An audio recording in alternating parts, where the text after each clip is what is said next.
Այսօր Սփյուռքը ավելի համարձակա, քան մենք, ավելի ազատ է, այդպես պատահում է երբեմն։ Շատ բան ասվեց, ավելի շատ ասելիքներ ունենք, բայց ինձ թվում է ավելի շատ անելիքներ ունենք։ Ես միայն մի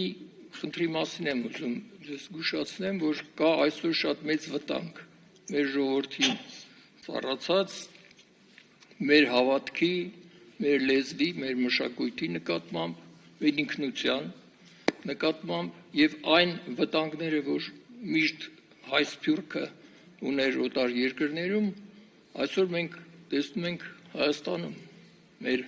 հարազատ հայրենիքում։ Եվ հայությունը ծանր բան եմ ասելու, բայց ներքին Սփյուռքի չվերածվի, այդ ռիսկը կա։ Եթե մենք կորցնենք այն, ինչ որ պատմությունից մեր նախնիները մեզ հաղորդել են, այսինքն մշակույթը, լեզուն, հավատքը, մեր ինքնությունը, մենք կվերածենք պարզապես ներքին Սփյուռքի։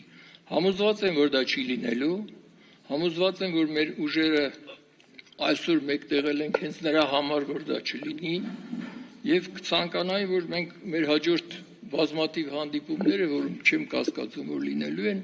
ավելի շատ խոսենք մեր անելիքների մասին, այլ ոչ միայն ողջունների եւ ասելիքների։ Շնորհակալ եմ։